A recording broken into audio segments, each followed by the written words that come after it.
Delighted to say now at 8:20. Andy Mitten from United We Stand joins us on the line. Good morning, Andy. Good morning. Late goal last night, and it ends 1-1, but it seemed fair enough. Yeah, I think it was a fair result. If anything, Milan should have won the game. They were the better team, especially in the first half. Once again, Manchester United were slow to get going. They did go ahead and scored a wonderful goal, a pass from Bruno Fernandes, the type which he does so well. Picked out a little spot between defenders. And then Amad scored his first goal, 18 years old. Another player whose professional career started very close to Milan, just like Bruno's did. He was at Novara. Amad was at Atalanta. And that put United ahead until the 91st minute when Simon Kjaer, the Danish player, who I spoke to last year, actually, he was at Sevilla. He was also in the Sevilla team who knocked Manchester United out of the Champions League in 2018. He got a goal, and Dean Henderson probably should have saved it. He probably knows he should have saved it. So 1-1 going into the game at San Siro next week. I thought it was a little bit, given the status of both the clubs, a bit disappointing. The Europa League takes something away from it. Having no fans there takes something away from it. But here we are. I still think that the Europa League is worth winning for Manchester United. And I still wouldn't be surprised if United went to Milan and won the game. They didn't really turn up last night. It was a poor performance and contrasted completely with Sunday and that win at Manchester City. Why was that, Andy? What was the main reason for that difference? I listened to the interviews after the game, and the players, they basically said we didn't play well. They didn't give specific reasons why. Looking at it from my perspective, I thought Milan were very much on the front foot. They created chances. I think that I wasn't convinced by the substitutions of Ole Gunnar Solskjaer in the second half. Bringing attacking players off at 1-0 was a bit of a risk, especially how dangerous Milan had showed that they could be. And if you take Bruno Fernandes off, he went quite defensive, and that had its risks, and they were shown. As for the goal, I would agree with the manager that his defence were too deep. I think there's a feeling when the draw was made, and I asked him about this, of, oh no, it's AC Milan. And then like a reality strike in that actually they're not that good, or the perception is that they're not that good, especially with injuries and missing big players like Zlatan. And then they came to Old Trafford, and I thought they were really good. They've got a talented manager.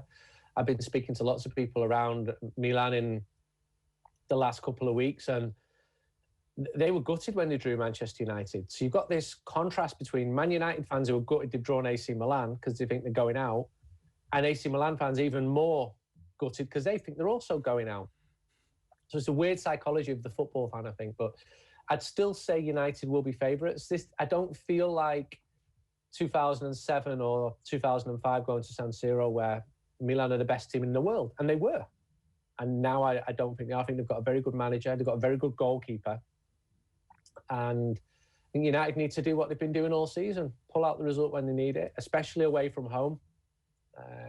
There's not going to be 60, 70, 80,000 fans creating that incredible stadium, the atmosphere in that stadium. And it's my favourite stadium in the world from the outside. It is so spectacular. It looks like a giant spaceship. From the inside, it needs money spending on it, absolutely. And there's not that anticipation given past trips to Milan. I can remember 10,500 United fans going there in 2005. There's none of that now. I'm going to be fortunate enough to go, and I don't know any other British journalists who can go because they can't get back into the UK. That's subject to me providing my Italian fiscal code so that I can have a PCR test.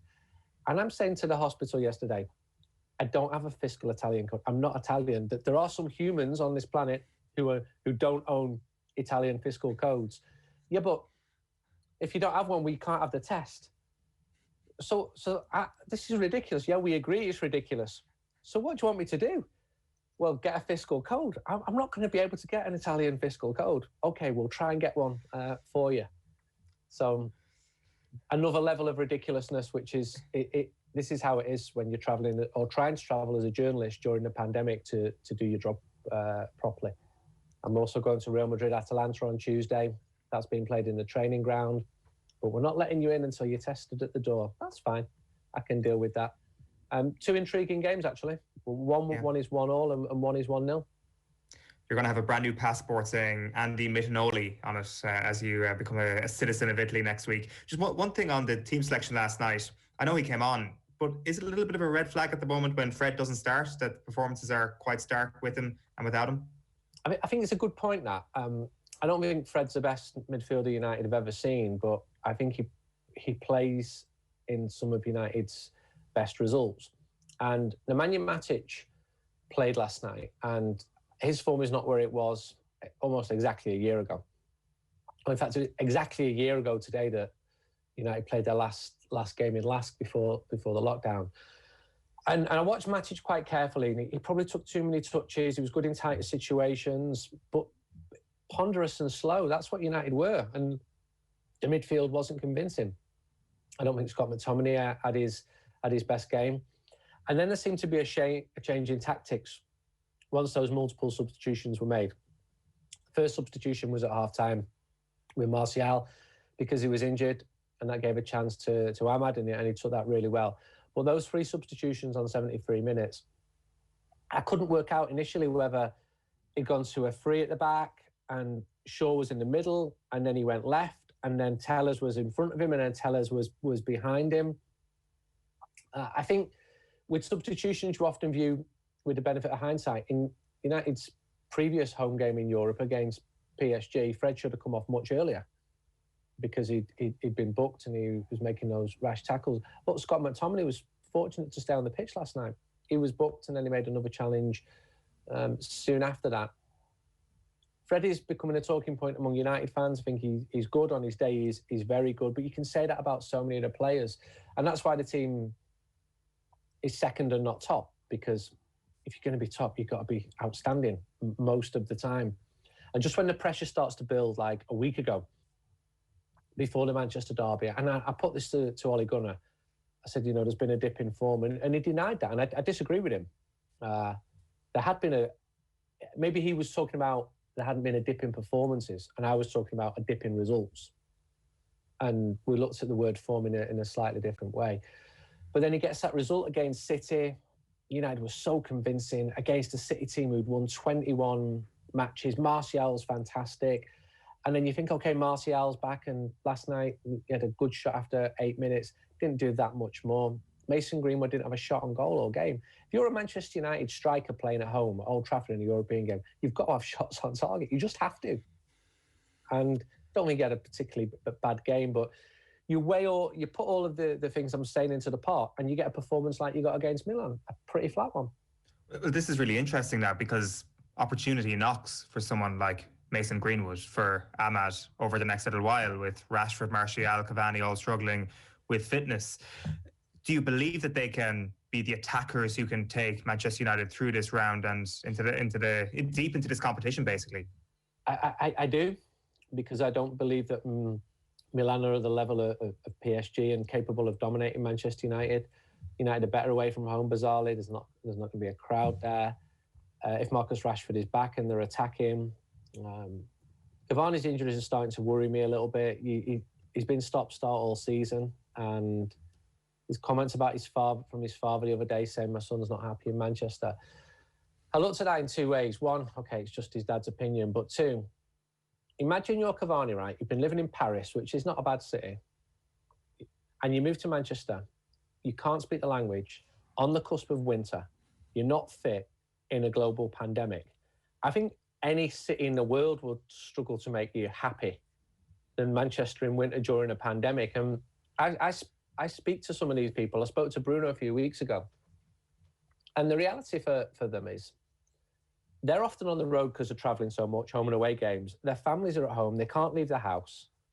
And nobody's getting the world's smallest violin out to have sympathy for the partners of millionaire footballers here. But I think it's a valid point.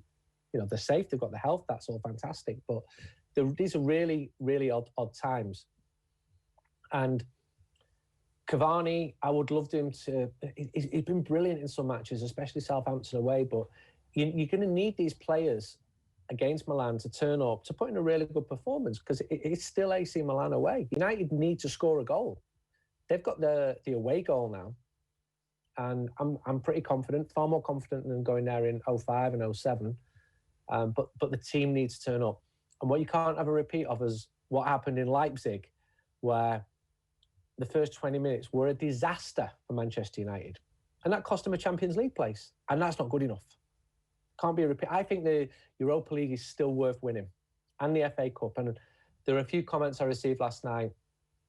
We should just concentrate on the league. I don't agree with that. I'm sorry. I think a trophy would make a big difference for Manchester United, be it Europa, be it the FA Cup, and a strong league finish. They're your best case scenarios. Your worst case is you got against Milan, you've got Leicester City away in the FA Cup, and there's a danger of it unravelling. But we could have said exactly the same thing last week before going to Manchester City. United got the result. We mentioned Amad Diallo there, and the quality with which he took his goal last night was a real standout. One of the papers this morning, I don't know if it was a direct quote from Solskjaer, but was saying that he had unearthed a real diamond, which feels to be, I mean, he walked into a shop and he spent 19 million quid for the diamond. I'm sure they've been tracking him for a while. But will you talk to us, Andy, about, because United fans want to see him very much of him. I think it was only his third appearance for the first team last night and his first goal. What is his best position, and how big is the future for this guy? I'll be honest, when I was tipped off about him last August, I'd never heard of him. So I started doing some research, and I sat on it for a few days because I couldn't find anything at all. And I put calls in. And one guy came back to me who's a scout and said that he'd watched him for Atalanta in the UEFA Youth League and he'd been really good. So I wrote the story, but I actually buried the story. I put it in the middle of an article I wrote, one of my columns for GQ, saying United are interested in him. And maybe I did that because if you don't bury stuff, you just get thousands of lunatics saying, you said he'd sign, why is he not signed? You're a disgrace, you're an absolute fraud. But United were interested in him and they signed him, and it was protracted. He wasn't able to come until January. The club official who went over there to meet him, John, who's been promoted this week to a very important position, he had to come back to Manchester and do his 14 days quarantine just to get the paperwork through. He needed to go over to Italy. He plays on the right. He's fast. He changed his name in October. He didn't want to be known as Amad Traore anymore, but Amad Diallo, or just Amad. And right wing has been a problem position for Manchester United. That's why the team were looking to strengthen and talked about Jadon Sancho, looked at other players, considered taking Kingsley Coman on loan as an option who could play there. And now they've got Facundo Pellistri and Amad. Amad is the one who's made a really good impact, training really well, came straight into the reserve team, played in that 6-3 win away at Liverpool, looked better than the other reserves, even though he's only 18. And there are slight complications because the young players have got to train in a different bubble to the first team. And the reason Pellistri went on loan, because he was training with the first team and then not being in the matchday squad and then travelling to away games by himself because he couldn't be in the bubble. So it's not easy because footballers need to play football. Amad looks like he's broken in with the first team. He's going to get some first team minutes. And if he can do what he did last night, United fans love stuff like that. 18-year-old kid. You know, Marcus Rashford was a kid 5 years ago and he made his name in this competition with those 2 goals against Midtjylland. And you often hear cries of, put the kids on, give him a try. And I'm actually with the manager here. He knows better than a lot of fans who just want to see more of young players by over-risking them, by putting them on for too long. Amad probably would have got 15 minutes last night, but needs must. Martial was injured and he got on. So just as Rashford got his chance because of injuries in 2016, so Amad got his chance. And the goal was the highlight. I think Harry Maguire and his manager also said he's got a lot to learn. And you can see that, but I think he's in a good place to learn. Yeah, good. Well, I don't think we should go over the top after what we've seen because it's still exceptionally early, but I'm encouraged that United are scouting and signing these exciting young players, and there's several more of them as well. You mentioned the staff promotion during the week, Andy, a football director, a technical director. My question here is, how different is this from the director of football that was touted 3 years ago? Is it just a split of that role to ensure that no one person has more power than another? I remember writing that director of football story in December 17. I remember I was on a train to Basel for a European game, checking it out, and the answers came back to me that it's not like a director of football with any role in the football. It was more an administrative role, because the administration was becoming too much for one person or two people. And it never really sort of happened. And if you're going to ask me to define director of football, there's so many different definitions of it. And Arsene Wenger was one of them who said, what is it? And at some clubs, Sevilla being the best example, with Monchi, that person has more power than the manager in terms of recruitment. And he says to the manager, after some discussion, but he holds the power, I've brought this player in, work him into your plans. I think it works well at Manchester City with the dynamic between Bergerstein and Pep Guardiola. They play together, they trust each other. It's a normal model on the continent. It's not always successful. I've seen 4 people at Barcelona in that role in the last few years.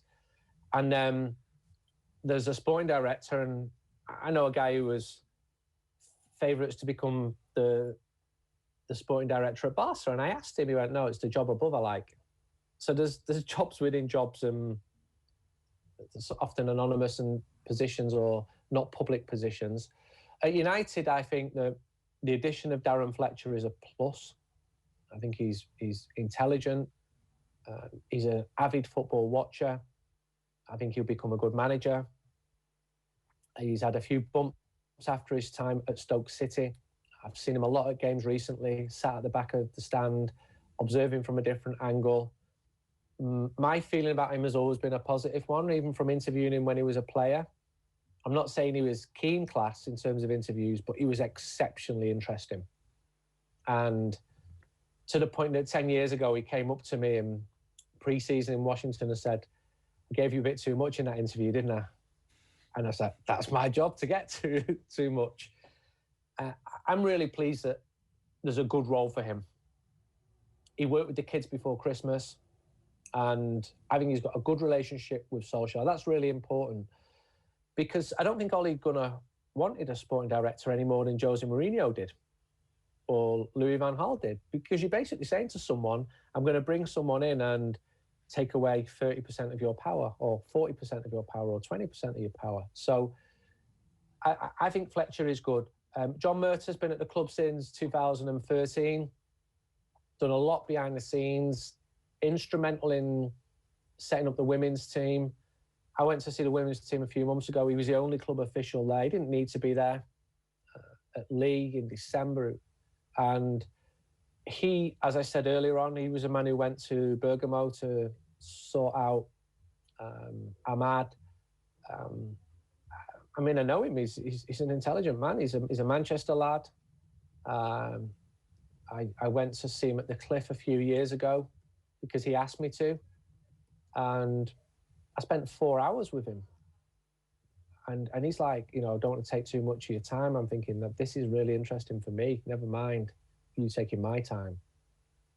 And he's looking at football across the board. He's been a point of contact for players' parents, for agents. So critics of him would say, you know, he wasn't a professional footballer, and they'll also say he's Ed Woodward's man. I think the proof will be in the pudding here. I think if United improve, and I hear enough about them doing good jobs, then it'll be seen as a good thing. And if Manchester United is 17th in a year's time in the table, there'll be mutiny and people saying this is disgraceful. It's all based on results, really, even when you're in their position.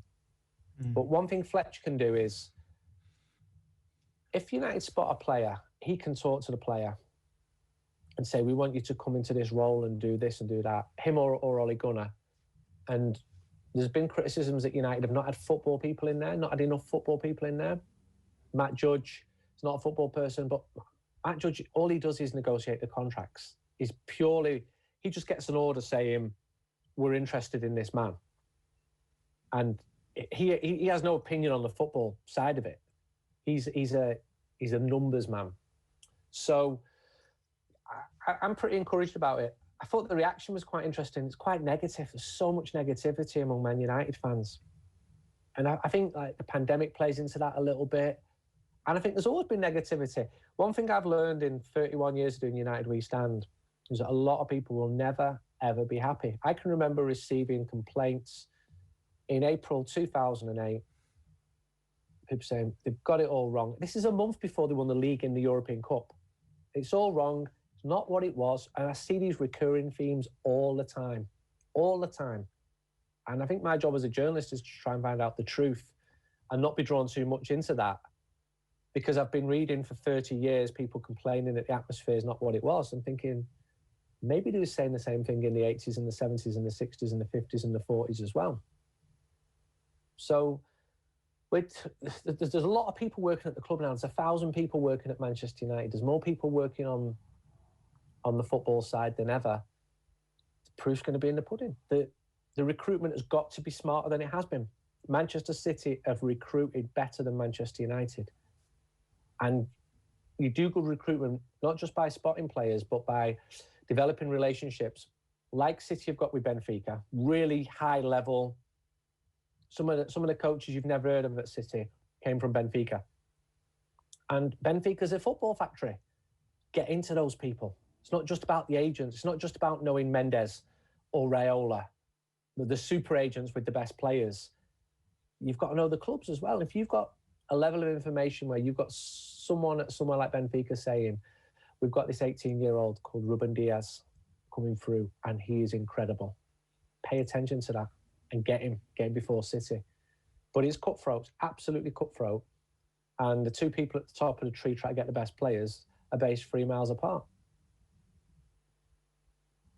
Yeah, we should watch with interest the progress of Fletcher and the club in general. Andy, thanks a million as always. Thank you.